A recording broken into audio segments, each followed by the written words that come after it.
सभी विद्यार्थियों को मेरा नमस्कार। प्यारे विद्यार्थियों, मेरा फिराक गोरखपुरी के द्वारा जो लिखित गज़ल आपके पाठ्यक्रम में हैं उन्हें पढ़ाते हैं बेटा। कुल आपके पास 10 गज़लें हैं फिराक गोरखपुरी के द्वारा। मैं आपको पहले ही बता चुका था कि फिराक गोरखपुरी उर्दू और फारसी के जाने माने गज़लकार हैं। तो पहली गज़ल पढ़ते हैं बेटा। थोड़ा सा टफ है, ध्यान दें। अलग अलग गज़ल में अलग अलग बातें उन्होंने बताई। वैसे भी गज़ल जो है स्वतंत्र अर्थ के साथ हमें एक अलग अर्थ बताती हैं। तो प्रत्येक गज़ल का बेटा अलग अर्थ है, यानी प्रत्येक गज़ल का अलग प्रसंग भी है। किस गज़ल में क्या बताया गया है ये पढ़ते हैं आगे। जैसे उन्होंने पहली गज़ल है बेटा, जरा टफ है पहली गज़ल।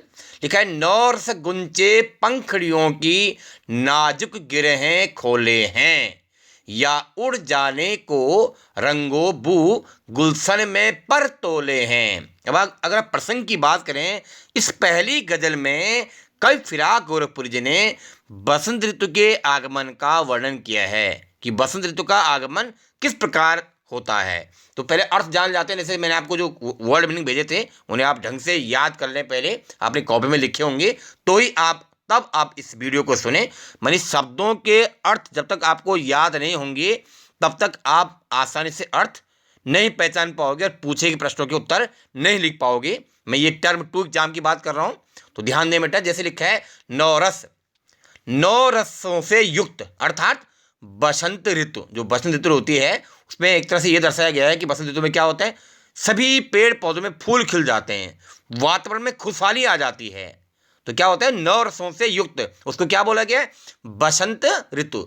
जो शब्द है गुंचे, ये किसके लिए बोला गया, फूल की कलियां जो होती हैं, फूल की कलियां। और पंखुड़ियां आप जानते हैं, नाजुक बोला गया कोमल के लिए। और जो गिरहें शब्द है, बंधन, जो फूलों की गांठें होती हैं उसके लिए बोला गया बंधन, गांठें खोले हैं। या उड़ जाने, उड़ने के लिए किसके बोला गया है, जो रंगो बू, ये जो रंग बिरंगी क्या होते हैं, खुशबू होती है बसंत ऋतु की, उसके लिए बोला गया है। गुलशन बोला गया है बगीचा के लिए, जो बाग बगीचा होते हैं उद्यान, उसके लिए बोला गया गुलशन।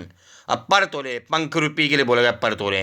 अब जानते हैं क्या बोल रहे हैं। लिखा है, नौर से गुंचे पंखड़ियों की नाजुक गिरहें खोले हैं। यानी कभी फिराक गोरखपुरी का कथन है कि जो बसंत ऋतु की जो आगमन है वो ऐसा दर्शाया गया है कि जो बसंत ऋतु के आगमन में फूल की जो कलियां हैं उन पंखड़ियों की कोमल गुत्थियों को खोल देती है। क्या करें कभी कि बसंत ऋतु का जो आगमन है, उस बसंत ऋतु के आगमन पर फूल की जो कलियां हैं उन पंखड़ियों की कोमल कोमल गुत्थियों को भी खोल देती है।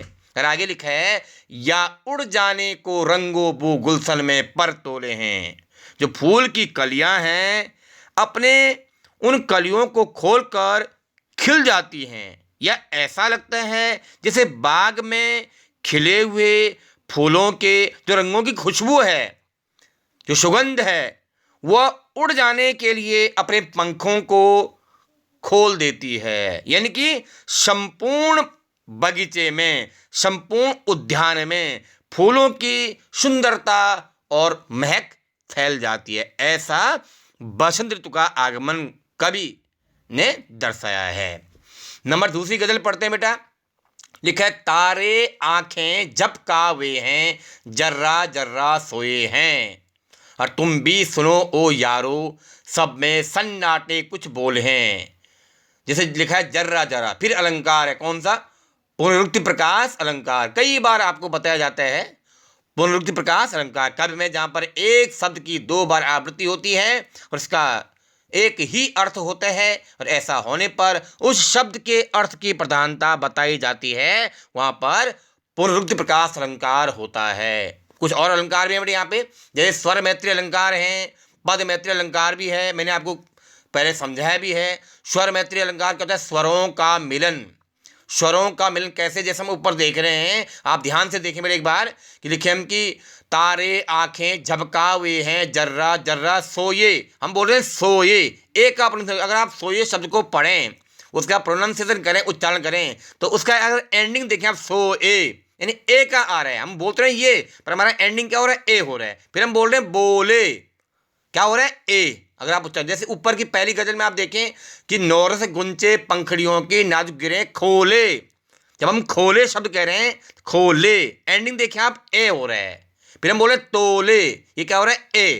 तो क्या है उच्चारण, इनको बोलते हैं स्वर मैत्री, यानी उनमें स्वरों का मिलन होता है। क्या होते हैं, स्वरों का। पद मैत्री क्या होते हैं, पदों का मिलन।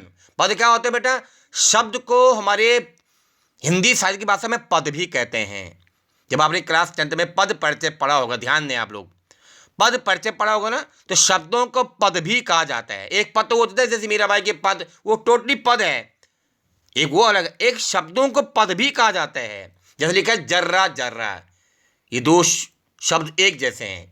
पद मिलन, पद मैत्री क्या, पदों का मिलन। तो यहाँ पर स्वर मैत्री अलंकार भी है, पद मैत्री, यानी इन अधिकांश गजलों में स्वर मैत्री अलंकार भी है और पद मैत्री अलंकार भी है, यानी स्वरों का मिलन भी दर्शाया गया है और पदों का मिलन भी दर्शाया गया है। दूसरा में क्या बोला है, जहां जहां पर जो अलंकार है, जर जर में कौन सा अलंकार है, पुनरुक्ति प्रकाश अलंकार भी है। अब जानते हैं अर्थ क्या है।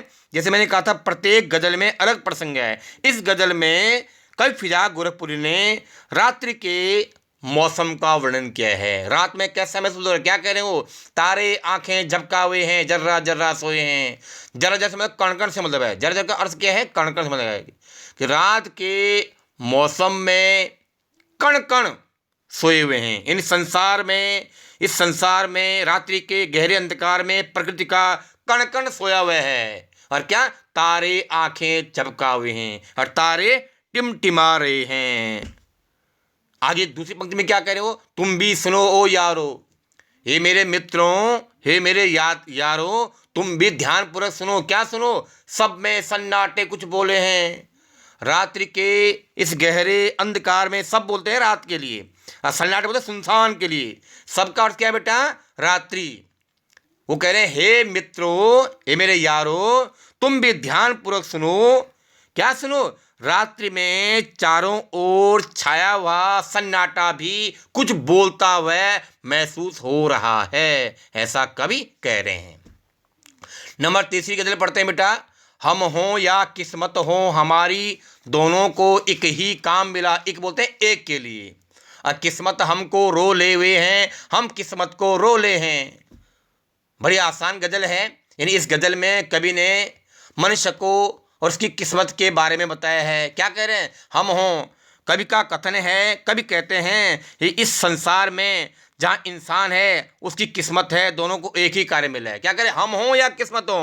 कवि का कथन है, हम मनुष्य हों या हमारी किस्मत हो, हम दोनों को एक ही कार्य मिला हुआ है। वो कार्य क्या मिला हुआ है, किस्मत हमको रो ले हुए हैं, हम किस्मत हमको रो ले में, किस्मत हमारे लिए रोती है और हम किस्मत को रो ले में, और हम किस्मत के लिए रोते हैं। क्या, यदि व्यक्ति अपना कार्य सत्यनिष्ठा और परिश्रम से नहीं करता है तो वह किसको दोष देता है, किस्मत को दोष देता है। इसलिए कवि का कथन है, गजलकार फिराक गोरखपुरी का कथन है कि हम किस्मत को रोते हैं और किस्मत हमारे लिए रोती है। ये दोनों एक ही कार्य हमको मिला हुआ, हम इसी का हमेशा बखान करते रहते हैं। नंबर अगली गजल पढ़ते हैं बेटा। जो मुझको बदनाम करे हैं, काश वे इतना सोच सकें, मेरा पर्दा, पर्दा में रहस्य के लिए बोला गया है, पर्दा मानी रहस्य, या अपना पर्दा खोले हैं। कवि का कथन है, इन कवि कह रहे हैं, फिराक गोरखपुरी कह रहे हैं, इस संसार के जो लोग मुझे बदनाम करने का प्रयास कर रहे हैं, जो मुझको बदनाम करें, जो मुझे बदनाम करने का प्रयास करें, काश वे ये थोड़े समय के लिए वो इतना सोच सकें, इतना प्रयास कर सकें। क्या कर सकें, मेरा पर्दा खोलें, यानी मेरी कमियों को उजागर करते हुए, मेरी कमियों की ओर इशारा करते हुए वे मेरा रहस्य खोल रहे हैं, या अपना पर्दा खोलें, या मेरे बारे में कुछ प्रतिक्रिया देते हुए, मेरे बारे में कुछ आवाज़ कहते हुए, मेरे बारे में कुछ अपनी वाणी कहते हुए स्वयं का पर्दा खोलना चाह रहे हैं।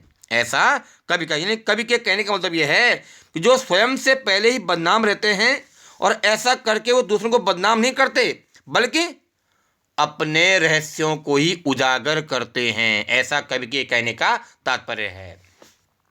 नंबर अगली गजल है बेटा, नंबर 5वीं गजल में पढ़ रहा हूँ बेटा। ये कीमत भी अदा करें हम, बदरुस्ती ए होशो हवास। मैंने आपको कहा था उर्दू फारसी शब्दावली का प्रयोग आपको ज़्यादा दिखाई देखने को मिलेगा। ये जैसे क्या है, बदरुस्ती बोलते हैं, विवेक के लिए बोलते हैं, यानी पूर्ण विवेक के लिए बोलते हैं। होशो हवास में नहीं, होश हवास के लिए बोलते हैं। और तेरा सौदा करने वाले दीवाना भी होले हैं, यानी यहाँ पर कवि ने अपने प्रियतमा को संबोधित करते हुए कहा है, प्रेम की बात की है उन्होंने। क्या किया है कि जो ये कीमत भी अदा करें हम, कि कवि फिराक गोरखपुरी अपनी प्रिया को संबोधित करते हुए कहते हैं, क्या कह रहे हैं कि हम पूरे विवेक और होशो हवास के साथ प्रेम की कीमत भी अदा करना, यानी प्रेम की कीमत को भी चुका देते हैं। और आगे क्या कह रहे हैं वो, तेरा सौदा करने वाला दीवाना भी हो लें।